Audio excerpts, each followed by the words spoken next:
Welcome everyone. If we could please find our seats and we'll get started.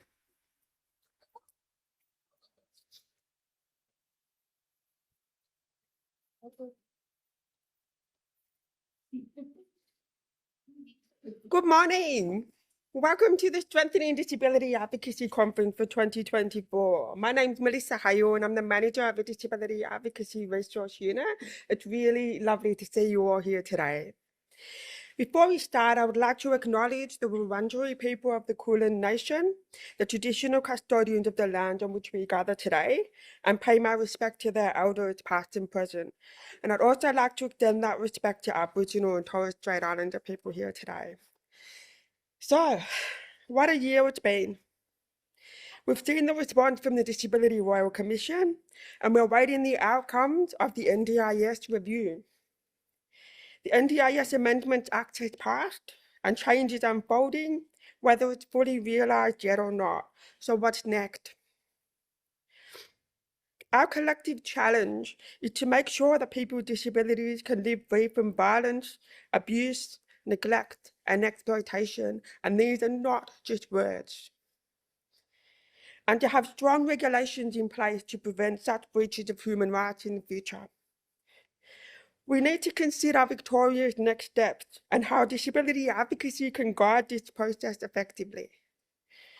I'm excited to delve into these topics with all of you today and explore how we can drive positive change together. Who are our champions of change? Whose voices should lead this campaign? And what does it mean to work alongside in true allyship? There's a lot to cover, so I'll start with a few housekeeping notes. In case of an emergency, the NIB fire wardens will assist, so please follow their directions calmly. On arriving, we discovered that the ramp didn't work. And this is clearly not accessible or inclusive, and we're really, really unhappy about this. And all I can do is unreservedly apologise to everybody in this room today about the ramp not working. It just brings to light how important the Disability Royal Commission recommendations and making them real and universal design and all those things are important. So it's really important to have you here today and keeping that ramp in mind your whole day. Toilets. To the left out of this room, follow the corridor almost to the end, then turn right near the turnstiles. For accessible bathrooms, take a left out of this room and a hard left down the side hallway. Wi-Fi details should be on your tables. The green room is available on the behind the stage to my right, which is a quiet space if you need one through the day. And there is a Mentimeter QR code on your table. So you can scan the QR code through your smartphone and have a say about anything that's happening today. So all the topics, there's questions about all the topics, all the questions we're asking speakers today, you get a chance to have your say about them too. So please, I encourage you to just have fun with it and use it. Our colleagues Adam and Noah. Adam and Noah, can you put your hand up? Adam's over there. Noah is? Noah's outside, right, hiding. So Adam and Noah will be doing some video interviews with people through the day. So if you want to have a say and if you want to be interviewed and talk about, some of the topics today, please go and find Adam and Noah, or they'll come and find you. And we encourage you to share your thoughts through the break, because this is about you. It's not just about the people on the stage, it's about you too. We've got a photographer here today, over here. She'll be taking photos. If you don't wish to be a part of this, that's fine. Please go to the registration desk and get a blue sticker, which we can put on your name tag, and then we'll make sure that nothing is published. So thank you all for being here. I look forward to a productive and engaging day, and let's get started. So before we kick off, I'd like to extend a warm welcome to Wurundjeri Elder Perry Wandin.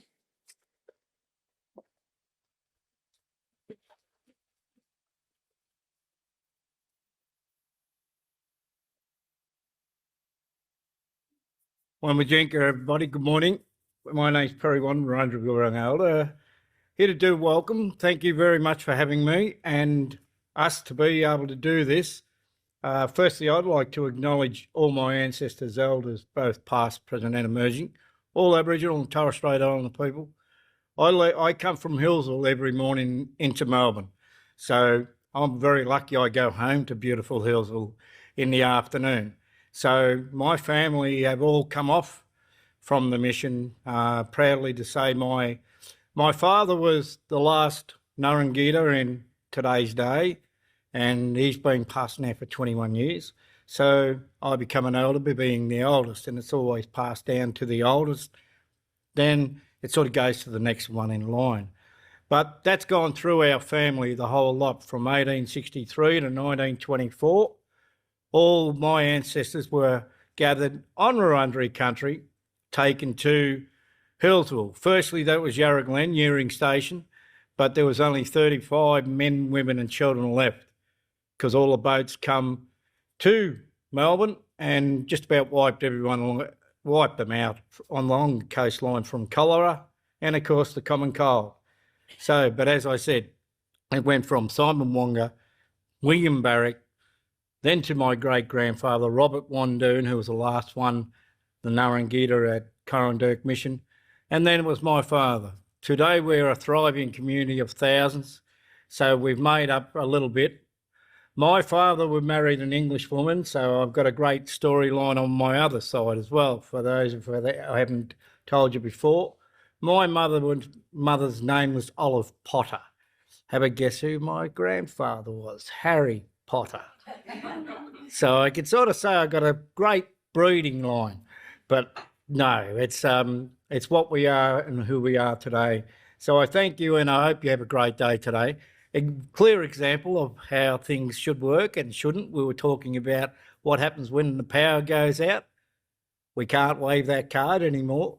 Carry cash, remember. But no. But everyone, look, I thank you for listening to part of my story, and that's only just a smidging. So, Wominjinka, everybody. Yemen Kunibik, Wurundjeri Wurrung, meaning welcome to the land of Wurundjeri people. And I do welcome you, and I hope you have a beautiful 2024 and stay safe. Thank you.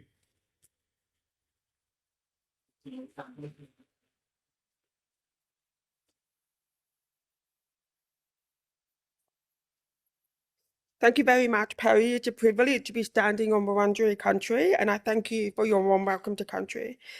To kick off proceedings today, I would like to welcome Damien Ferry, President of VCOS, to the stage.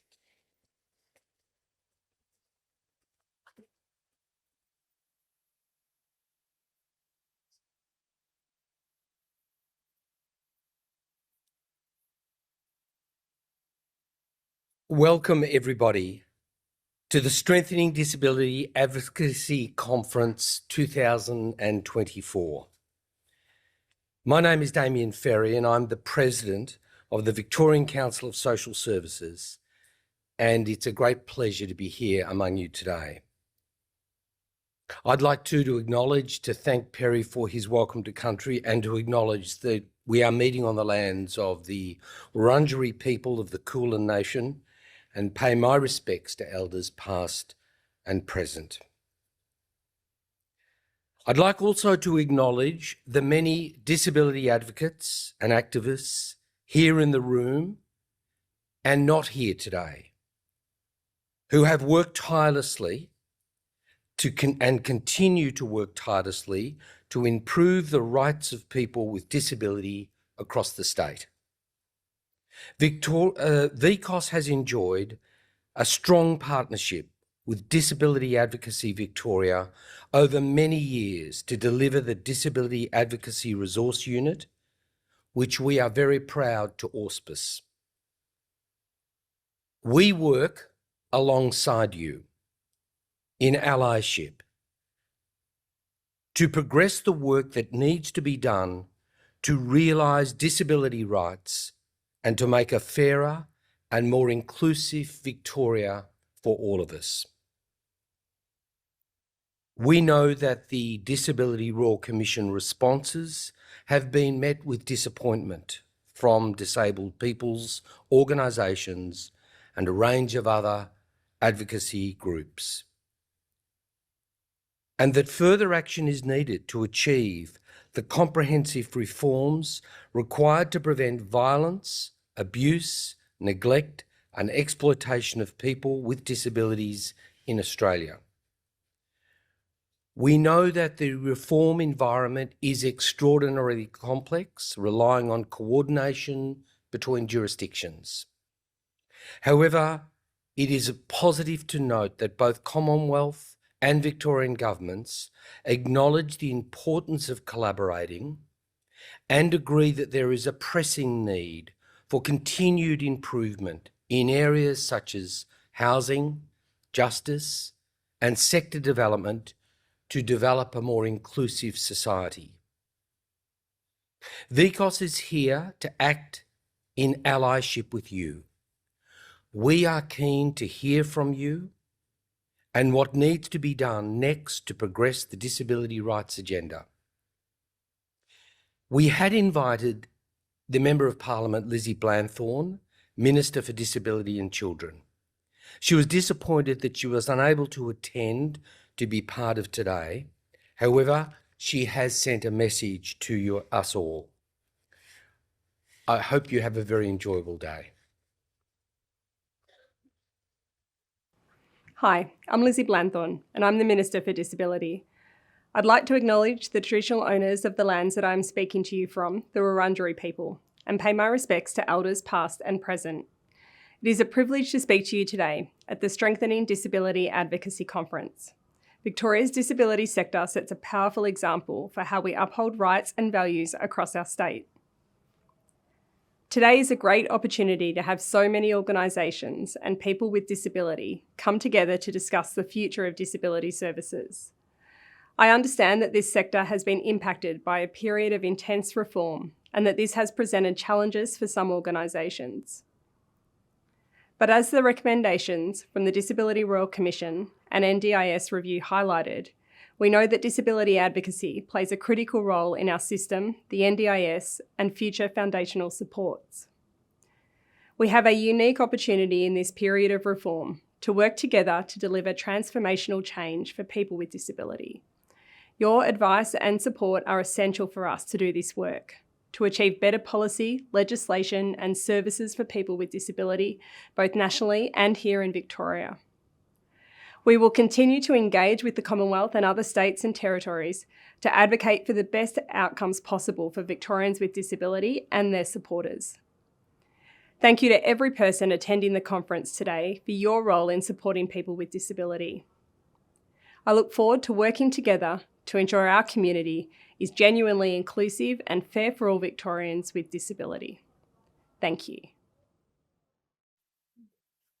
Thank you very much, Damien, for setting the scene today. So it's now my pleasure to introduce Julie Phillips, the Chairperson of Disability Advocacy Victoria, who will do a welcome to DAV, from DAV.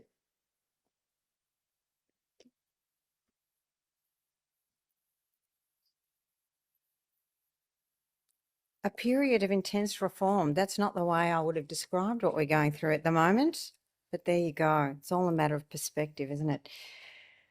Disability Advocacy Victoria also welcomes everyone to our annual Strengthening Advocacy Conference, which it presents in partnership with VCOS and, of course, Daru, who have done an incredible amount of work for us to get here, as always. Thanks to the Daru team, particularly Melissa. And we're so thrilled to see so many people here today. And I do want to acknowledge the stress and strain that many of us are under. Many organisations have lost staff, have had to give up their offices, are worried about redundancies. It's actually a really difficult period. And for that reason, it's even more important that we're all here together to share this period of intense reform. I think that for some of us, we are fighting for our very survival, and it's a very sobering time. One might actually be forgiven for thinking that the disability advocacy sector is on the road to oblivion, and some members of the disability community are about to experience new levels of hardship that go hand in hand with not being able to access disability advocacy when it's needed. And so as a result, there's no more pressing time than now for the disability advocacy sector and the disability community to work productively, collaboratively, and as one in response to all of these reforms, the changes to the NDIS, the significantly disrespectful response to the Disability Royal Commission recommendations. And so how do we do that? How does the disability advocacy sector, which by the very nature of its work, have had a relationship with many members of the disability community, which it could be described as working for rather than working with? Because lots has changed in the last 10 years, and have we changed with it as a disability advocacy sector? I'm not sure. Now is the time to not only stand side by side with people with disabilities, but I think the answer to the huge challenges facing us at the moment is to perhaps work out how we put people with disabilities in front of us, because we have to remember that we only exist as a sector to create access to all manner of things to people with disabilities. And therefore our futures are inextricably linked, and it's time that our advocacy, our systemic advocacy, especially now, is inextricably linked. And so how do we do that? How do we walk our talk about nothing about us without us? Well, let's find out. We are very fortunate to have Christina Ryan, who's the CEO of the Disability Leadership Institute. In 2016, Christina took one of the most radical steps in her long career of activism and change making. She put the two words, disability and leadership, into the same sentence. Her next step was founding the Disability Leadership Institute. Now governments and major corporations use the term disability leadership, and Christina shares her experience and leadership knowledge with disability leaders all over the world. The Disability Leadership Institute has become a global community of disability leaders supporting each other through a community of practice and member groups. As a specialist leadership coach, Christina now uses her decades of experience built through frontline disability rights activism, community sector management, systemic advocacy, working at the United Nations, and mentoring to build more disability leaders. So I hope that Christina gives us a good challenge, and I welcome her on behalf of us all.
Thank you to the assistance crew.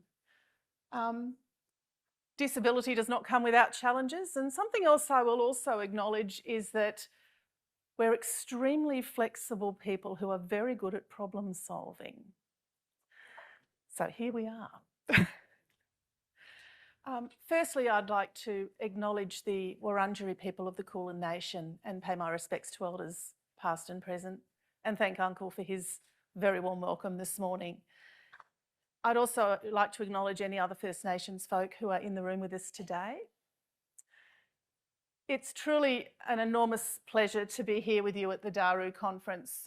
When Daru contacted me earlier in the year to ask if I would be here, I said yes, like a shot, and then worried about whether I would have had the operation by then and whether I'd be recovered enough and whether we could actually organise the logistics. Who cares? I'm here. This feels like home. These are my people. For many of you who haven't met me, I've worked in disability advocacy for a long time. I ran an independent advocacy organisation, and for a period of time I was on the board of DANA, but also was the chair of DANA. I know that there are many organisations in the room today that I've worked with over the years, and it's a pleasure to be here with you all.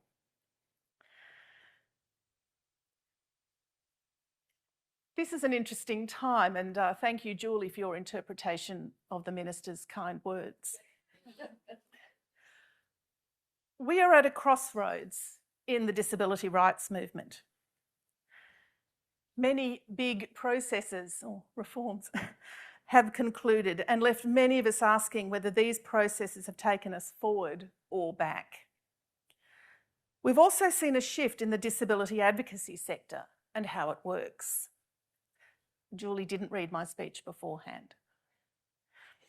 We've had several years of major processes and reforms, including the Royal Commission, the NDIS review, the Registered Provider Inquiry, more reviews of the advocacy sector, and most recently the NDIS legislation process. This has all been happening alongside our usual work of implementing the CRPD, engaging with the United Nations, and keeping in touch with our international colleagues about latest developments. A lot has been going on. Many of us felt deflated with the government's underwhelming response to the Royal Commission. We waited a long time for the government to work out how it would respond, and ultimately they couldn't even accept the recommendation that disabled people should be consulted. It's left a lot of people asking, where to from here? Disabled people fought hard for the Royal Commission. For some of us, it was a couple of decades of fighting. We then committed a lot of trust and energy to make sure it was the best we could make it. Then our various governments, state and federal, couldn't find the courage to use it as a catalyst. Rather, they seem to have found it awkward and inconvenient.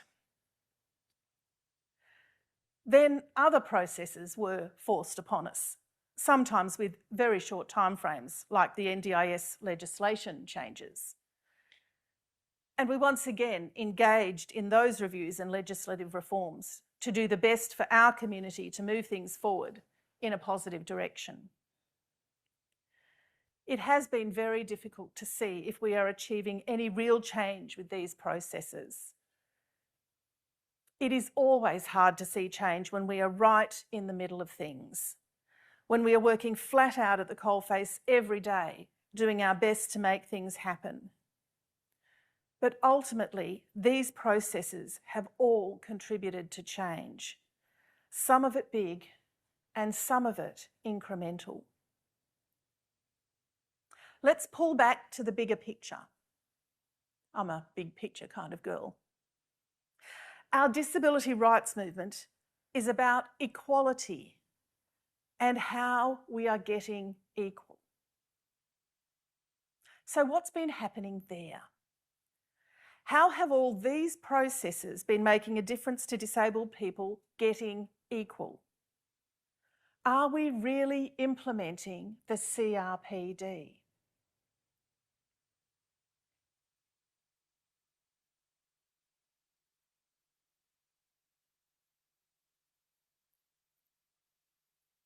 When I look back over the last decade, one big change becomes obvious. Disabled people are now expected to be in the room. A decade ago, we were still knocking politely and asking that disabled people be part of the conversation, that we be a part of discussions about how our lives looked and how much we controlled them.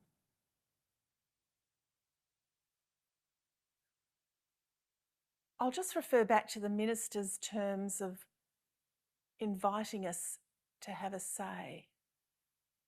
It was very interesting language she used.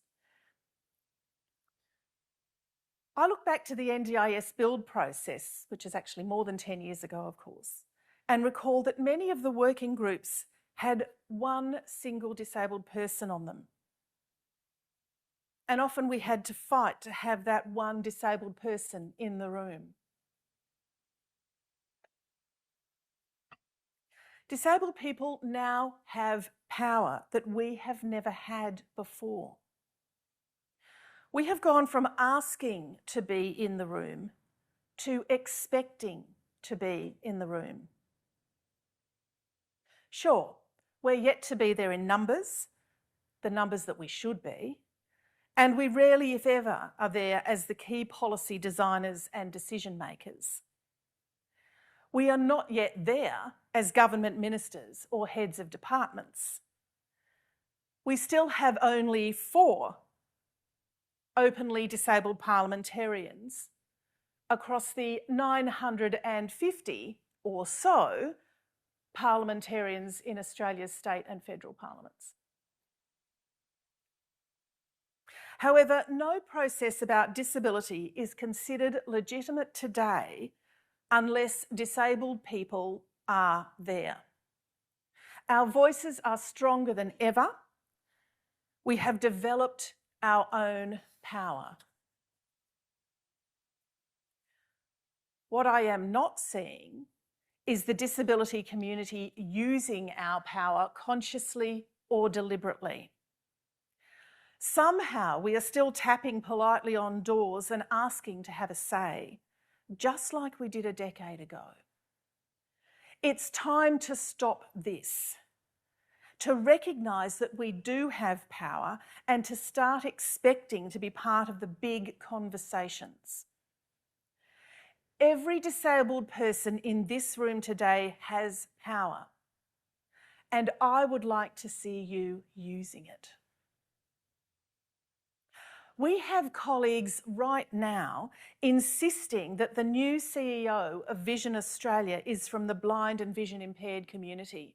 Have people seen that one? Yeah. United Blind Leaders have circulated an open letter insisting that a transparent and accountable process is undertaken to achieve this. And only yesterday, they came through with a victory. It's fantastic. Up until yesterday, that process wasn't going to happen, but there will now be an open external process, and being blind or vision impaired is considered a desirable selection criteria to have. We're getting there, folks. Another example, the Deaf President Now campaign at Gallaudet University of the Deaf back in the 1980s was the result of many individuals standing up and saying, "We do not accept degraded status."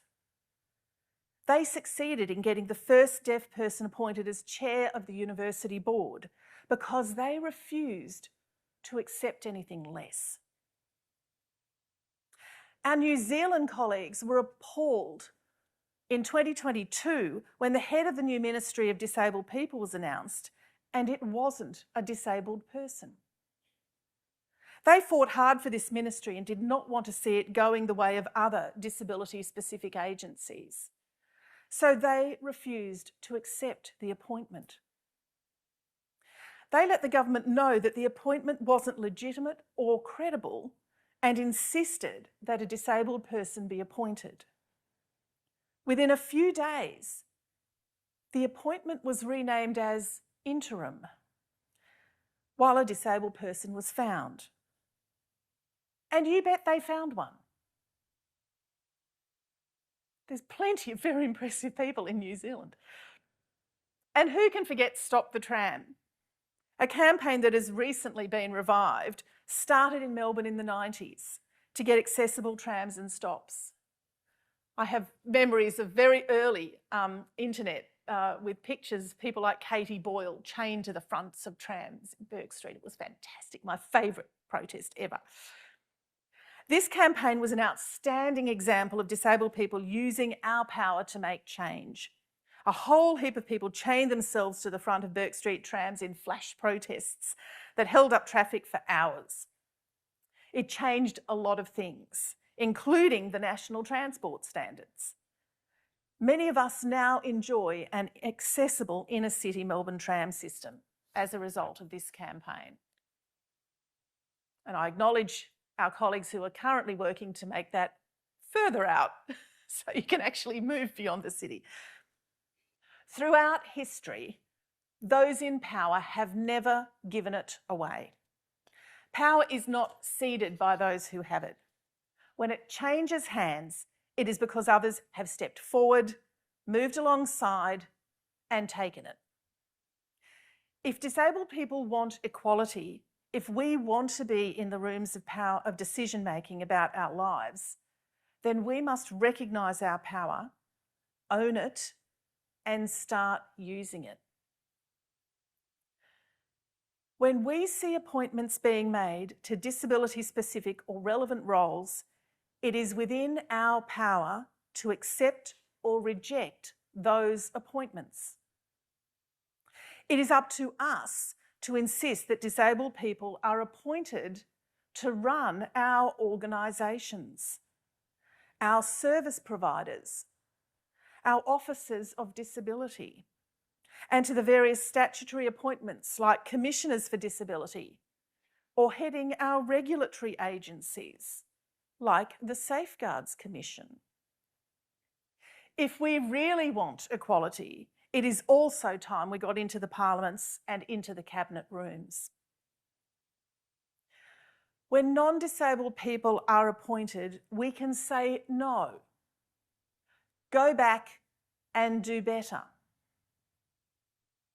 Just as our forebears have done in various campaigns, we can reject others speaking for us or being in positions of power that make decisions about our lives. We can also start saying no when policy or processes are not acceptable to us.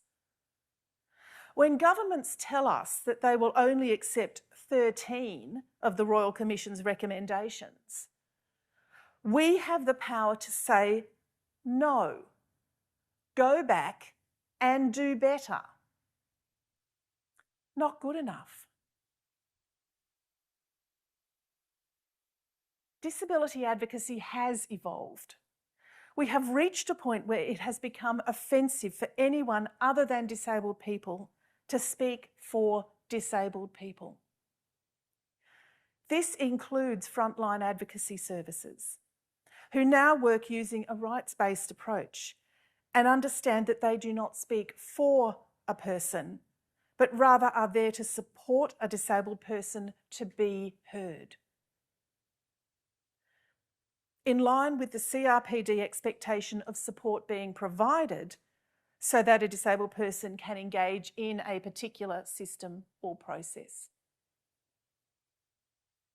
Just about every article of the CRPD uses that word support. Support to do this. The relevant support to do that. Right across the board. If you haven't read it recently, go back and have another look. It's a very grounding document.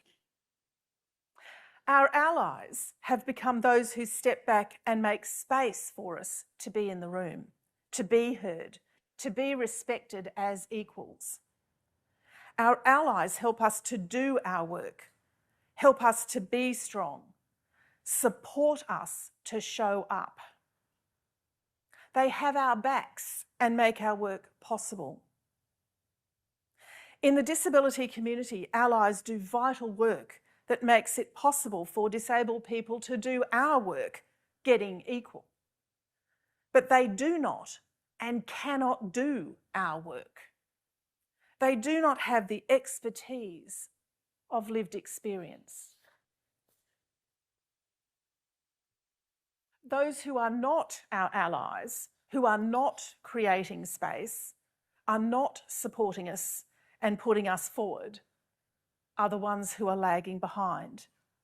And it's time for them to go back, have a think, and come back when they are ready to do better. Disabled people are no longer prepared to ask. We now expect those who are making decisions that affect us to be us.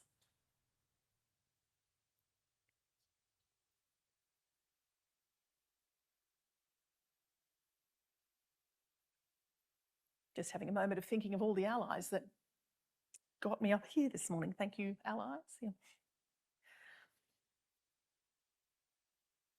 I'd like to talk to you now about productivity. This seems a bit odd, but I'm going to do it. Australia is having a productivity crisis. For at least 20 years, we have been struggling to improve our international competitiveness.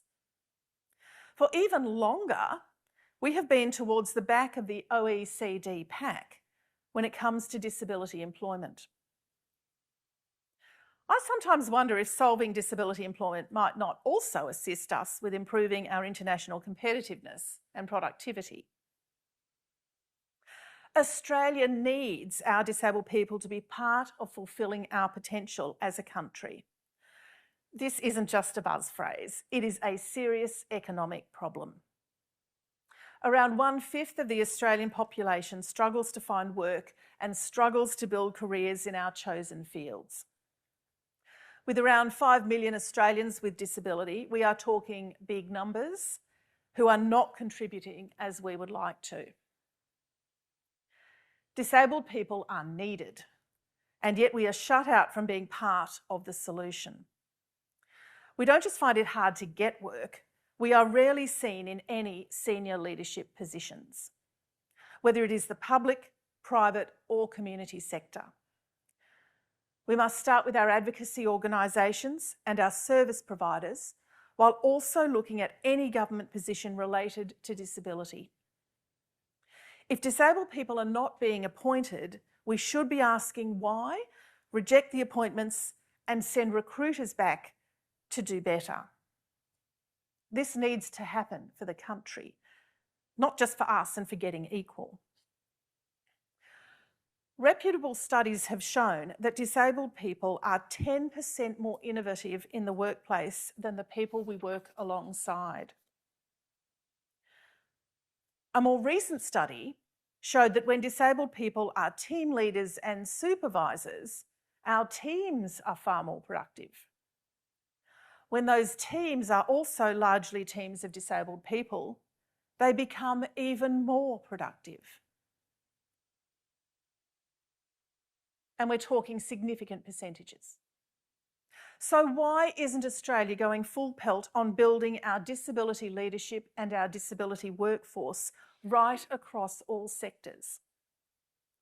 For at least the last 3 decades, the Australian policy push has been for entry-level employment, what I call the get a job policy. You can read about it in the National Disability Strategy. Yet various studies show that to generate culture change and build more inclusive workplaces, you need diverse leadership. I'll pause there. A couple of days ago, Chief Executive Women came out with their annual census of women getting onto ASX boards. Did anybody pick that one up? They used all of exactly the same language about diversity and the importance of diverse leadership that we use. It's the same stuff, folks. Their concern is with mainly white, privileged women getting onto boards and running our top companies, but the reality is it's the same conversation.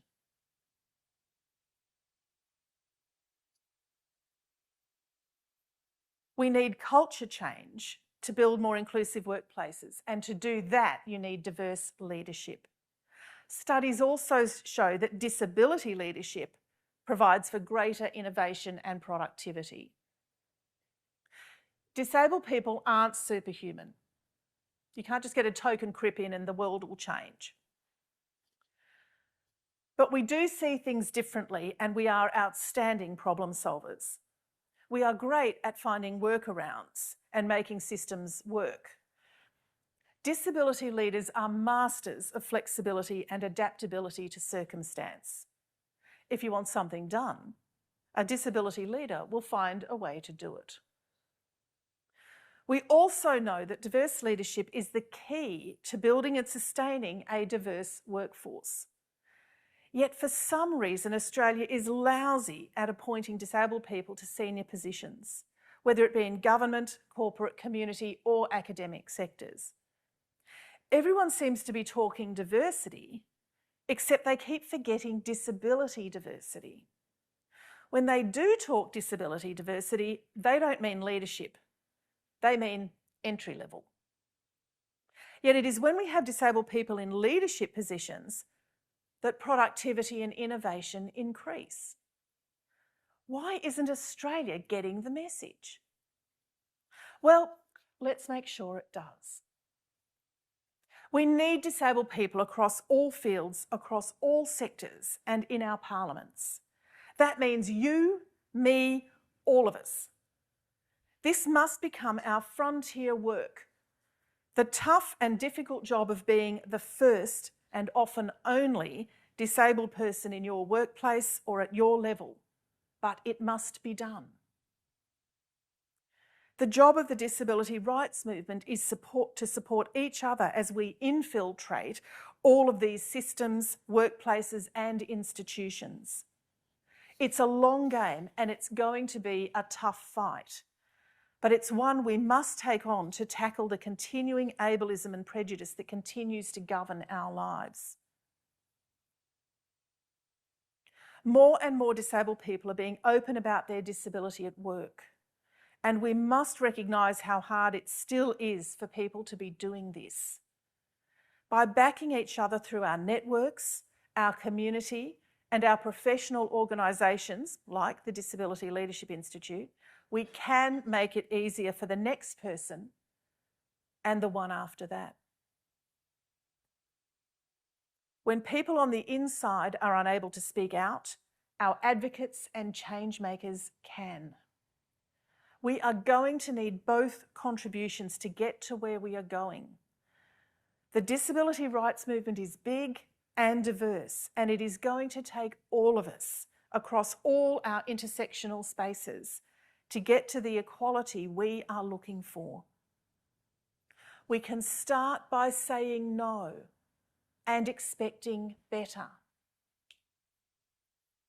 It's time we expected to be in the boardrooms, executive offices, and in parliaments as decision makers. Not just about disability, but right across all fields, because that is what Australia really needs if we are going to be a powerhouse 21st century economy.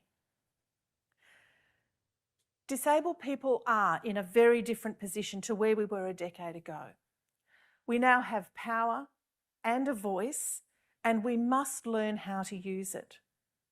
It is time we told the organisations and governments that affect our lives to go back and to start doing better. Thank you.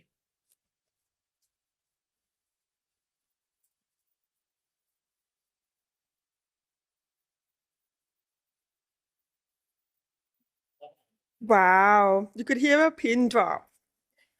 I love listening to you speak. I always love listening to you speak, Christine. I always come away feeling empowered and inspired. So I think we'll go to questions now. So I think we'll go to questions now. So does anyone have any burning questions? I think I've got one question I would like to ask you, Christina, as a woman with a disability. On a board, or if you find yourself being the only person with a disability, say on a board of say 10 people, and you're expected to sort of have the answer to everything disability related, how would you suggest someone deals with that? You can only be yourself, Melissa. I've actually come from a gender equality background. That's what I've spent half of my life doing before I turned into cryptum. I can talk about cryptum because I am one. And this is exactly the same issue that women moving into non-traditional spaces had 30, 40 years ago, expecting to speak for all women as the only woman in a room. And many of us as disabled people are still expected to speak for all disabled people. We all know we can't do that. I can't speak for the deaf community.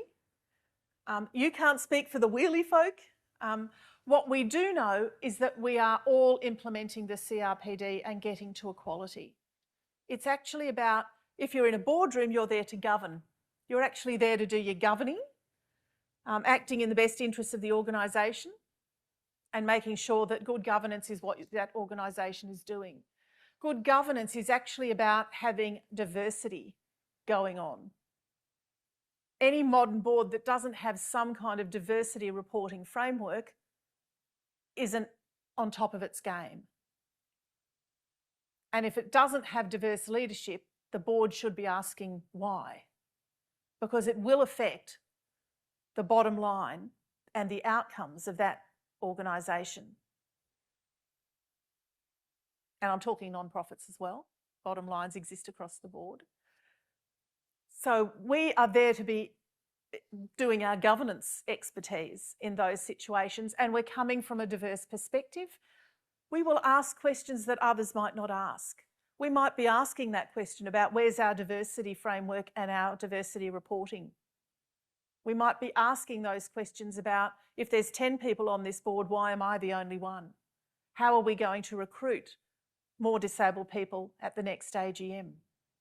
Particularly if we're a disability-focused organisation, in which case I would hope you are aiming at more than 2 and looking at, well, I'm a bit of a 50+% person when it comes to that sort of thing. Okay, thank you. So, time for questions.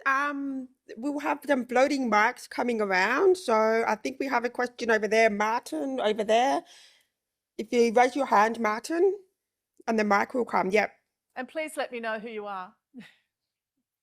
Martin Stewart, Blind Citizens Australia. Thank you so much for mentioning Katie Ball.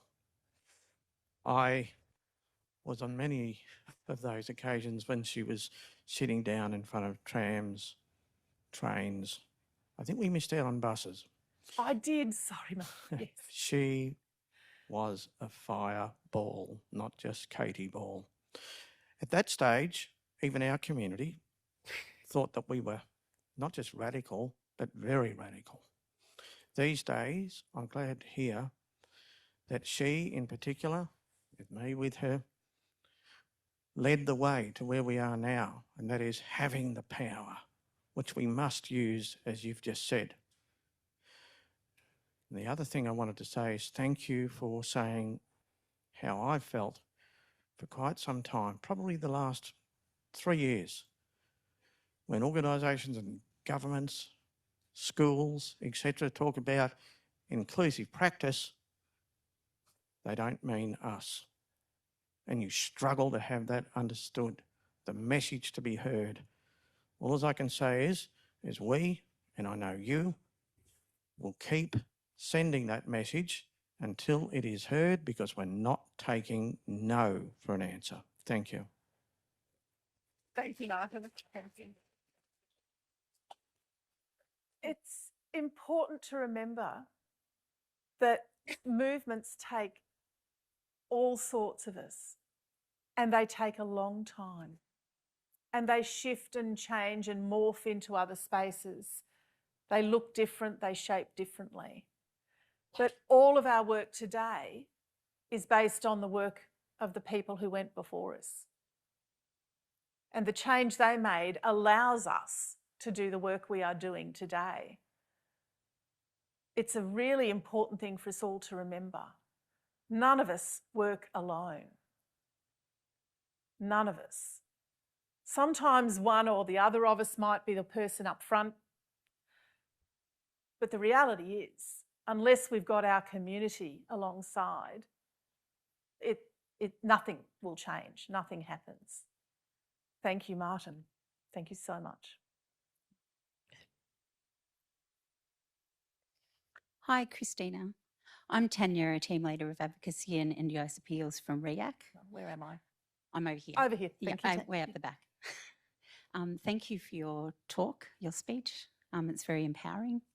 I just wanted to raise something that really resonated with me when you spoke about power, about empowering people and how we do that on a regular, everyday basis. Everyone in this room is trying to build that resilience with people and trying to empower them to speak up and to be brave and have the courage to do so. I think to me, there's a real mismatch in that we have the guts to do that. We have the drive to do that. The problem that we often face are the people that are running these departments or the people that are running the country, as everybody would understand. And that's the mismatch there, because we can have the power and we can say all the things that we need to say and we can fight for what our rights are. But if nobody's listening from the top and nobody's listening in that room that has the power to change that decision, that's the struggle I think that we face every day. And we can have these great conferences and we are all fighting for the same things. But unless someone actually listens, that's the struggle we see with people, that on a daily basis, people come to us to say, you know, this isn't fair, they're not listening to me. And we can build people's abilities and their confidence and all of these things, and we have done over the years, like many years as we know, and then they keep getting blocked or shut down, and then they say to us, well, what's the point of complaining? What's the point of doing that? And it's really exhausting. And I think that's our real big struggle. Absolutely it is. Absolutely it is. Disabled people are some of the most resilient human beings on the planet. I think any of us who've worked in the disability community and you know, our activism spaces for any length of time knows that. One of the things that I'm interested in is how we speak up. And I'm in the luxurious position these days of not being in the front line of change making. I've stepped back, and metaphorically speaking, of course, and so I can observe and I can watch the work that others are doing. Something I've noticed is that we don't speak up when we can. Now, I, like many, when the Royal Commission announcements were made, you know, what's that, a few weeks back now, maybe a month, when the feds finally came out, you know, they took far longer than they should have to come out with their response to the Royal Commission. And then it was, well, pathetic. The response of our community, including myself, most of us just sort of went, what? And it was blindsiding. It was so bad, we were just sideswiped. We've all had that experience when someone's appalling in your face, ableist bullshit technical term, you know, in your face. Our usual response is blindside. You know, very occasionally you might have the witty remark and you can say something, but that doesn't happen that often. It does happen occasionally. What we could have done at that time, if we'd had a bit of a think about it, or if a few of us had actually, you know, thought about it beforehand, was to actually consider whether we would accept the government's response. But we didn't.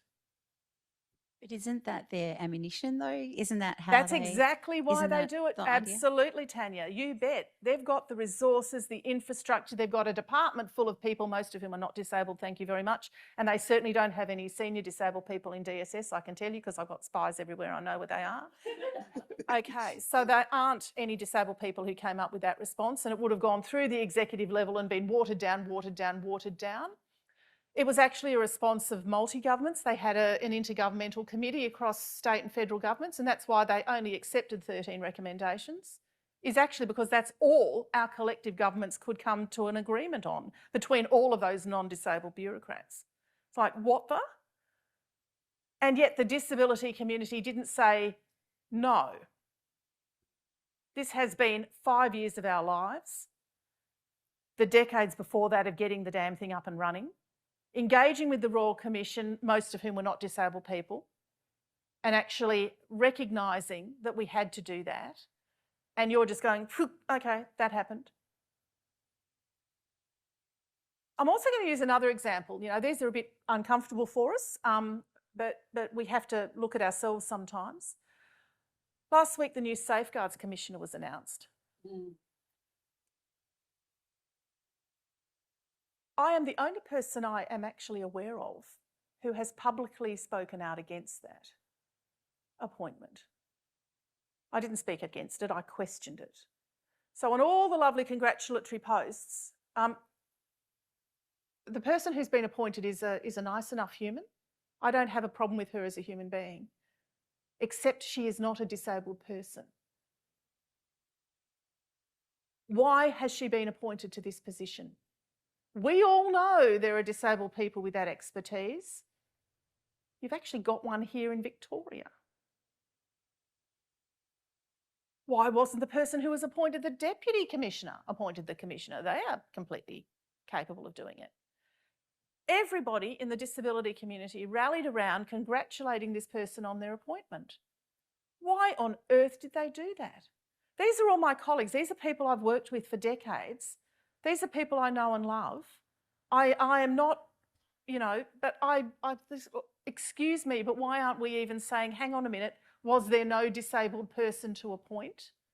Why are we accepting this appointment? Why are we not saying no? We expect this to be a disabled person.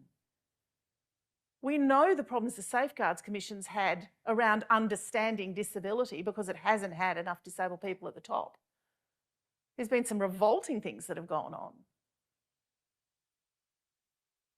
We need disabled people in those sorts of positions. But we also know when we've got a disabled person running something like that, that they actually employ other disabled people. And we start to get a culture change. Have a look at your own regulatory commission here. It's one of the best employers of disabled people in the public service. And for good reason. It's got nothing to do with the subject matter. It's got to do with the fact that you've got a person at the top who's a disabled person. Look forward to hearing from him later in the day. So there's two examples of things where we as disabled people could have spoken up. You know, when the minister sends a message like that, which could have been used at just about any conference, including the service provider one down the road right now, I actually thought at first that maybe it had got mixed up and sent to the wrong conference, just politely. Like, why aren't we saying, well, sorry, but that, you know, why did we even play the message? You're not here, you don't have the respect of showing up, well, okay, we'll get on without you. We refuse to meet with you, we want to meet with a minister who is a disabled person or somebody who is at least interested in what our community is doing. We could actually be doing that. You and I both know that's going to take a truckload of courage. It's going to shoot all of the techniques out of the water that we've been using for decades around being nice and polite. And if you're not going to be nice, we're not going to listen to you. Why do you think they say that? Doesn't matter what flavour government you get. And you get the lovely opposition spokesperson who talks to us, but then once they're in government, they stop. When I was chair of DANA, we got the new minister in, different flavour of federal government. He'd been a really good ally in opposition. We could get meetings with him every 5 minutes. And the CEO of DANA and I actually did not get one meeting with him, despite both of us being based in Canberra at the time. He just suddenly had no time for us. Like, excuse me? If we accept those things happening, they'll keep doing it. If we accept our offices of disability being run by non-disabled people, they're the ones putting policy to government, we'll keep getting this happening. Look at the other diversity areas. Have a bit of a look at how they operate. The offices of women are run by women, folks, in case you hadn't noticed. Ministers for women are in fact women. If they're not, there's a national scandal about it. We had one of them a few years back. Our offices of Indigenous policy are now expected to actually be run by First Nations folk. Our ministers for Indigenous affairs are in fact First Nations folk. We've actually managed to achieve enough First Nations folk in Parliament mainly to be able to do that. Not always. In the ACT we don't, we've got a white person.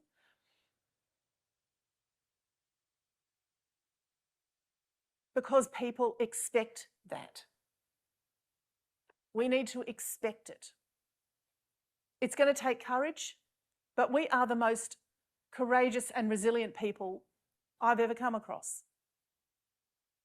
We are the people who have people doing revolting things in our faces all day, every day, who question our right to even be somewhere, who pat us on the knee in public and say, "It's lovely to see you out, dear. Thanks. I was looking forward to a day at home because, geez, it'd be nice to have a rest sometimes." We can speak up, Tanya, we can do it. It's going to be hard. We don't throw our youth, our emerging talent, our self-advocates who need support into the lion's den on their own. We make sure that we go in as groups of people and we do it together. We make sure we've got old hands. That doesn't mean that they're old people. It means people who've been doing it for a little while, sitting alongside people who are learning their trade, who might also be of an older age. You know, we all come in different shapes and sizes in the disability community. We make sure that we actually back each other up and do it. We go in, we do it. We make ourselves ready, we do it. We get training to actually deal with unexpected and weird situations where we grab someone in a foyer and they say no to us. Well, what do we do then? Make sure you're ready. Train for it. Be prepared. That's how all these other communities and diversity spaces have done it. They didn't just hope that one day people would be nice and that they'd let us in.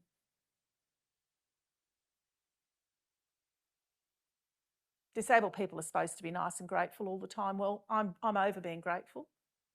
I have a bit of gratitude here and there, but, you know, on a regular basis, I'm not going to be grateful to a government that accepts 13 recommendations after how many years of my existence? Why should I? It's actually pathetic. It's not good enough. How much did they put into that? That's just not good enough. Apparently I could rant about this one all day. Well, I believe there is a vacancy for the NDIS minister coming up soon, so opportunity right there. Yeah, we need someone in a parliament, so get elected, some people. We need you to get elected. Do it. Oh, what are you up for, Melissa? Melissa's actually, what are you doing after this job? Oh, writing my application. Yeah. I've got a hand up over here. Oh. Hi, you'll have to forgive me if this is a bit rambling. This is my first time asking a question or something like this.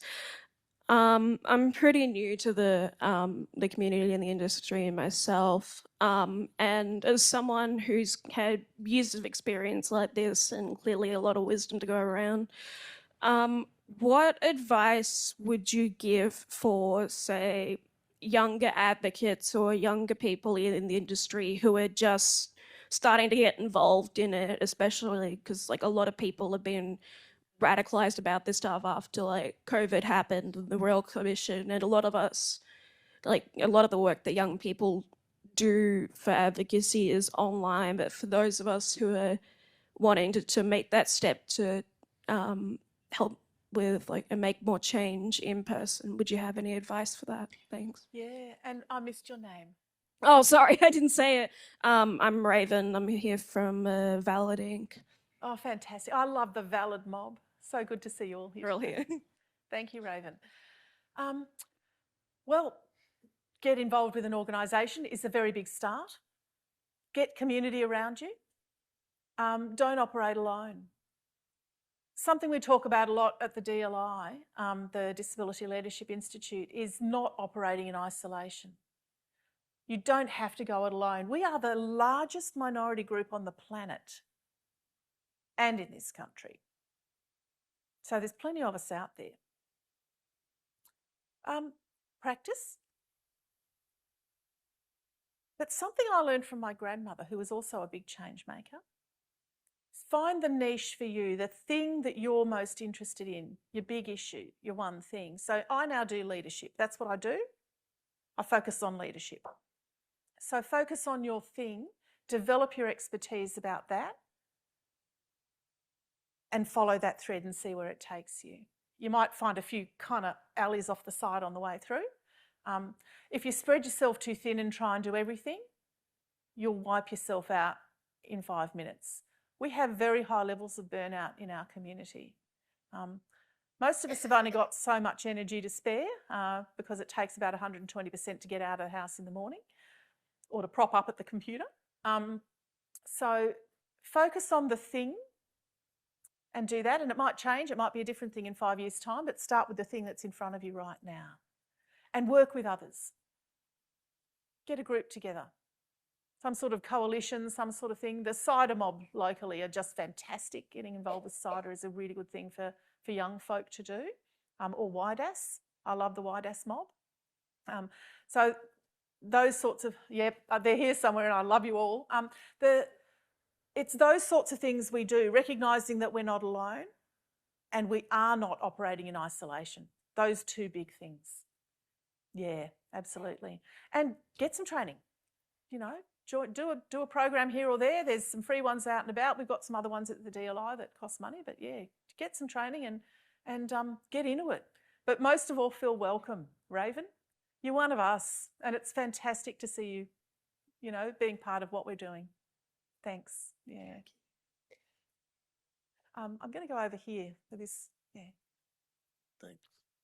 Thank you, Christina. Jared Sandel, hey. Today is my second day at SARU. As a new voice at the table coordinator, you lean into it a little bit, in your speech and in your questions. When it comes to having difficult conversations with the people that we love and admire and the ones that we work with, our colleagues and government and each other, whether it's Vision Australia or the Commission or our own performance, if you like, around our response to the Royal Commission and the NDIS bill and all of that, as you say, technically bullshit. How do we have those difficult conversations respectfully without criticism that has been thrown my way has been I'm engaging in lateral violence. How do we have those conversations without looking like we're engaging in lateral violence? Yeah, it's a very important question, Jared, and thank you. I firmly believe that, you know, we're all working on the same outcome here, as I've said. We're all going to do it differently.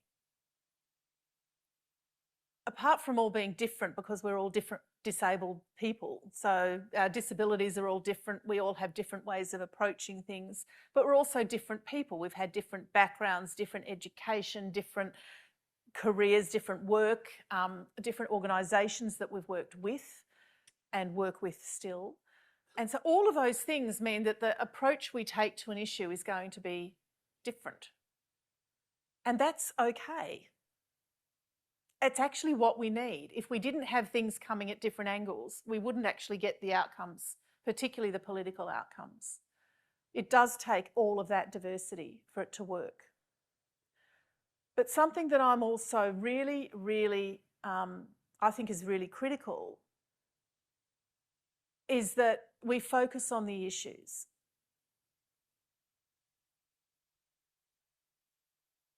I like to think, and I, correct me if I'm wrong, but I do not engage in telling somebody that they're wrong. I would never do that. I'm a leadership coach anyway, so I'm not going to do that. But I wouldn't tell someone they're wrong. I'm not going to tell an organisation that they shouldn't be there. I'm not going to attack any person or individual or group. I'm not going to say, don't be here or don't say that or don't do it this way, because we need all of us. It's about the issue. But one of the most important things that I've learned from a lifetime of change making, I have the privilege of having grown up in that space, is that we operate in coalitions. So it's important that we don't go out on our own and say something that literally is out of left field, because it actually gives ammunition to the very people Tanya was talking about. What we do need to do is check in with our organisations, even if we aren't members of them, even if we don't necessarily agree with the people who are running them or even like those people. We don't have to like each other to be working on the same issue. We can actually be looking at it and going, oh, they're taking this angle. Righto, here's how we can do it. And at least all be going in the same direction. And it's that common direction that will get us the outcomes. If we split off, if we start arguing amongst ourselves, hello, that's what they want.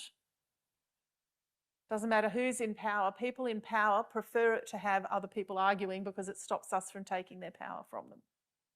So the first thing we have to do is actually avoid arguing with each other. And we have some silly arguments. You see silly arguments about language people use, whether it's disabled people or whether it's people with disability. Excuse me. It's like, really, get a grip. Whether we're allowed to say this or whether we're allowed to call it that. Honestly, we're all different. We will use the language that works for us individually, that suits us. As a rights activist, I use disabled person. That's how I identify. Recognising that our community is incredibly intersectional. Incredibly intersectional. We've got people from all sorts of spaces.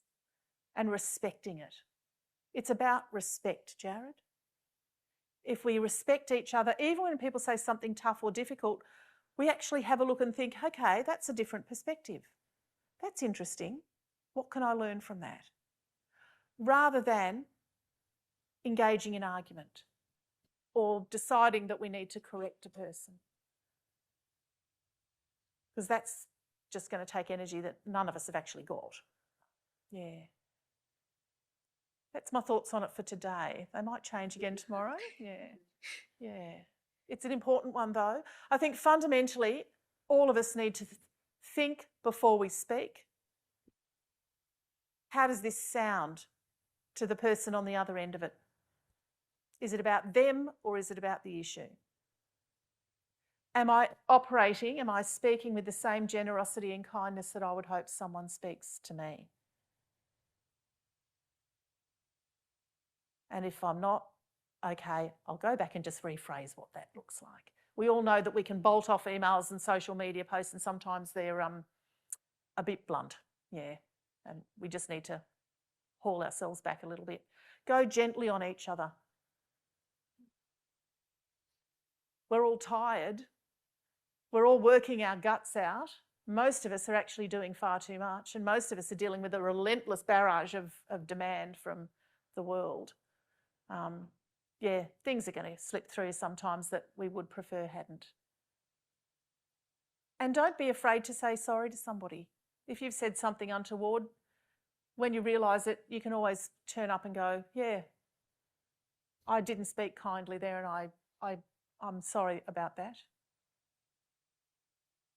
everything's a learning experience. Yeah, we've all done it. All of us have done it at some point, some of us unthinkingly and unintentionally. But it's important to raise and acknowledge that it happens. Thank you, Jared. Thank you very much. Excellent. Some nuggets of gold right there. I think now I'll go to Patrick, then Kate and Brent, and then we'll wrap for morning tea.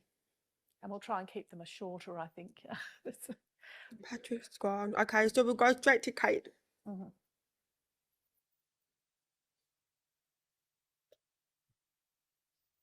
Yeah.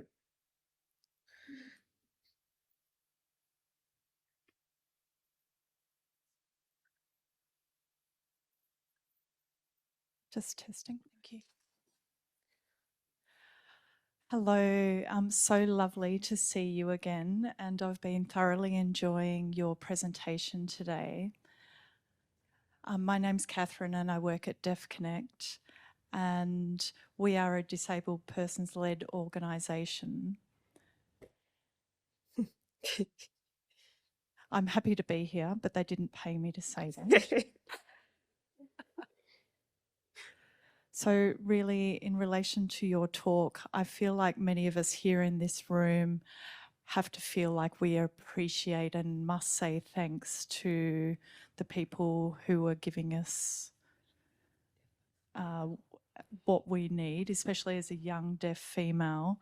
I think that, you know, we're expected to say thank you for the opportunities that are presented to us, but we do need to do better than that. So what is your advice rather on how we can gain more courage to say no to government? Often when we're receiving the advice, it's last minute and we have to respond within a day. We don't have the time to prepare our responses. So do you have any advice about how to navigate those sorts of situations where if we don't do the right thing, then the risk of not responding is even worse? So we're left in a dilemma of not having enough time, but needing that courage to do better. Yeah. Thanks, Kate. Thank you. Yeah. Apparently I know everything. Yeah, okay. This is a really interesting one, and I'll share a few examples that I've come across and also used in the past. We had an interesting experience when I was running the advocacy organisation that I ran, where the media kept asking us to provide talent. So they kept wanting our consumers, as we called them, to be available to them for case studies. It's like really inappropriate in advocacy. For all the advocacy organisations who are here, we know this is not what we do. But it also was potentially re-traumatising. And of course, for many of the people, even if they had agreed to speak to the media, which occasionally happened, when it came time for the media to show up, they became nervous because it was the first time, and it's okay to back out. But then the media get the shits, you know, so yeah. We actually developed a statement that we put on our website, and we put it into our policy manual that said, we are not available to source talent for media. And I can't remember the wording, it took the team a while to develop wording that was polite but direct, so that they got the message. And then we could say, we have a policy that we don't do this. I've seen other organisations do similar things with consultation. And I've seen other disabled people's organisations that have a similar stance right now. If they can't have people on the live stream, they won't go. Puts a lot of pressure on us to find money for live streams, but you know, so people are developing policies and they actually make it an organisation policy. If you don't give us a minimum of X number of days or weeks, actually, it should be 6 weeks. That's the standard. If you don't give us 6 weeks consultation period, we will not engage in the consultation. Now, the immediate thought is the government's just going to say, well, we'll go off without you. What happens if every single member of Disability Advocacy Victoria says, you haven't given us 6 weeks, we will not engage in this consultation? Suddenly you've got a consultation process where nobody showed up. Hello? How's that going to look? And you don't just not show up. You put out a media release saying, we're not engaging in this process. Government doesn't respect our opinion. They haven't given us time to consult our members. This is particularly important for organisations with communication barriers or who are supporting self-advocates to be heard. We know that. 6 weeks is barely long enough. If you're dealing with First Nations folk, 6 weeks is mandatory minimum, no option. Because you've got to have a whole process of sitting down and talking. So, you know, if they're not respecting us to give us the amount of time that we should have, then we don't engage. But tell someone you're not engaging. So we don't just not engage and go home. And we can do it politely. Here's our policy. If we're not getting it, now you bet the next time they'll find time to go back to you. We often get the classic one where the department puts something out just before Christmas and expects us all to work through January so that they can come back from their holiday and it's all waiting for them. Well, yeah, I'll try and be polite about that, but you all know what I really want to say. No. If you can take 6 weeks break, well, we'll talk to you at the end of February when we've had time. If you do it once, they start to expect it. If we all do it, they're going to start reshaping their processes. And you bet they've got processes that get pushed back all the time. All of these bureaucrats have processes that never meet the deadlines. And they give us ridiculous timetables and then expect us to meet them. No. You just don't do it. Talk to the media.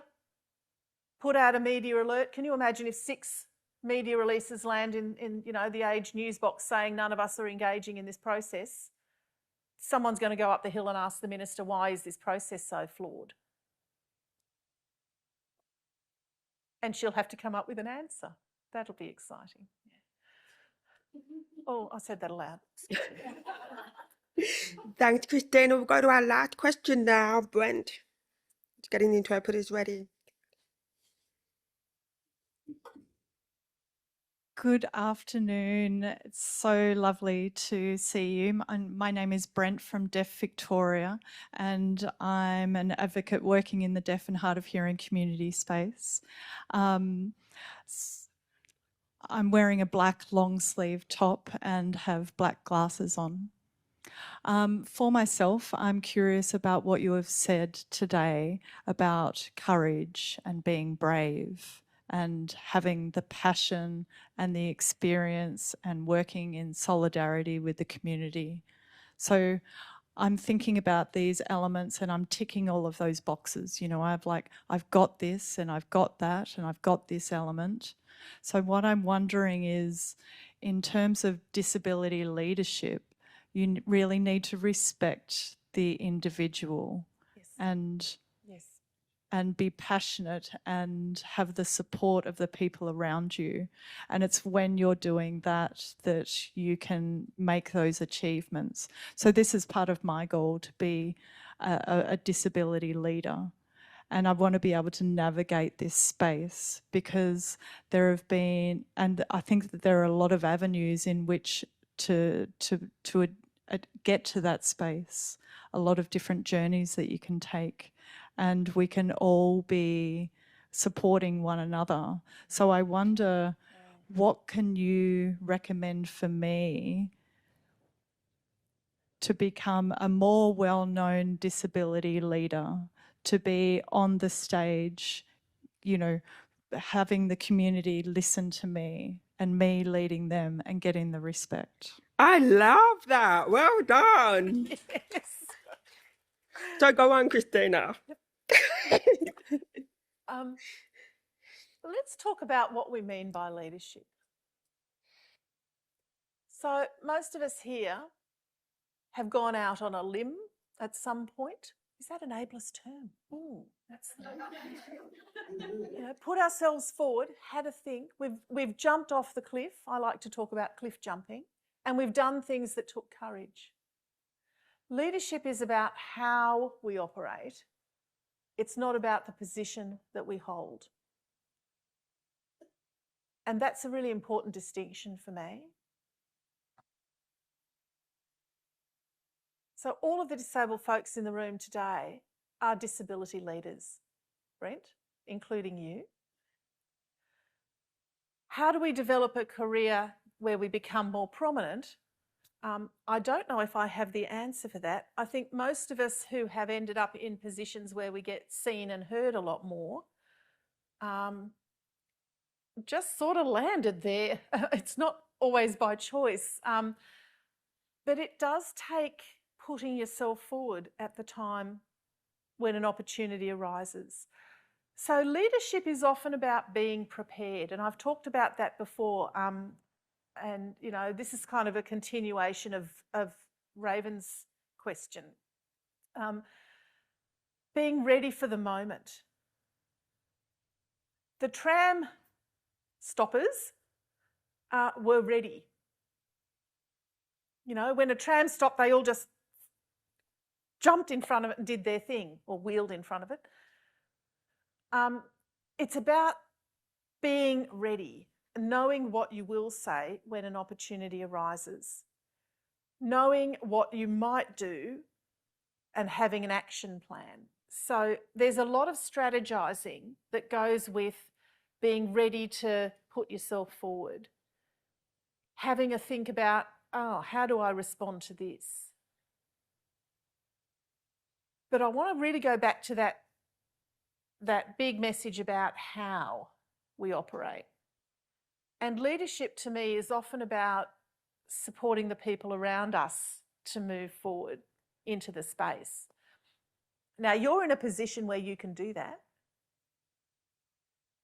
And there'll be a lot more that's noticed about your leadership by doing that than by you getting out there and being a talking head somewhere, I would suggest. But I want to reflect as well again on what I was saying to Raven, is focus on your area of expertise and become the person that is the person that needs to be spoken to about that. This is how any of us who have been appointed to committees, advisory groups, who are the people who attend consultations, all of those things come because we have particular expertise in a particular space, a particular channel. And that's the thing. So it might be advocacy, it might be, communication, it might be whatever. My focus now is leadership. I can talk to you for days on end without cease about leadership. But know all the things, know your material and speak about it. To get a bit of practice, you can also start talking to some media here and there. And you don't go straight for the ABC and the Age, you go for the community media. Get articles in, VCOS, Daru would have newsletters write about what's happening in your space. I know the Valid Mob put out a bulletin on a regular basis. People like Julia Farr put out bulletins on a regular basis, those sorts of things. You've got to create content. The one thing I expect to see after today is all of the disabled people in the room will ask to connect with me on LinkedIn.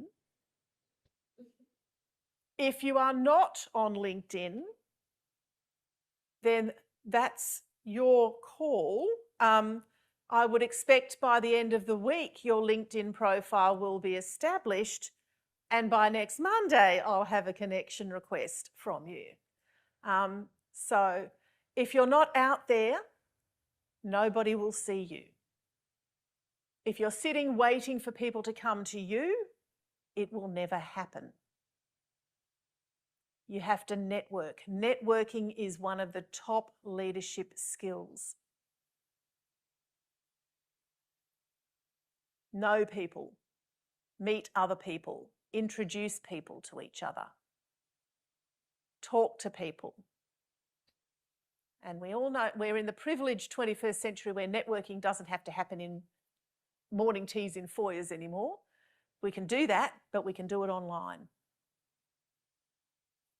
Am I connected to you on LinkedIn, Kate? Of course. Of course. Absolutely, that's right. So I expect, I'm certainly connected to Jared.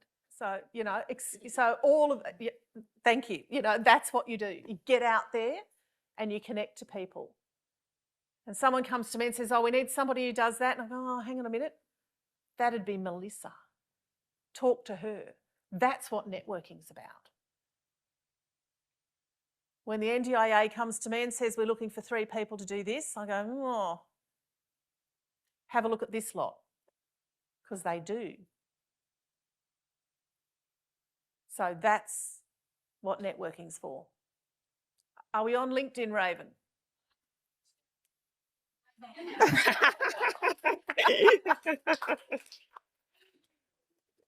Go girl, yeah. Ascribing girl to you there, sorry. Gender of preference, yeah. Yeah. Get out there, folks. Get out there and be seen. Metaphorically speaking, yeah. If you're not out there, nobody will ever notice you. That's how it works. That's how it works. Wow, thank you very, very much. That was just incredible. And I think LinkedIn's going to get this whole big list of new applications this afternoon. Thank you so much. It's always such a wonderful time to hear you speak about all things leadership, about your perspective on all the reform that's happening at the moment. And I know a number of people in this room are just looking at you going, I want to be you when I grow up, including me. So now is the time for... The first time someone said that to me, I thought, oh, that's a bit creepy. Now I just feel old. Okay, so now it's your networking opportunity. So it's time for morning tea. Don't forget, you can use the Mentimeter QR code to put your thoughts and feelings on what's happening at, throughout the day. And you can also go and see Adam and Noah. I think we're kicking off about lunchtime to do some video interviews. But yes, please come back at 11:30 so we can kick off again. Enjoy. Thank you.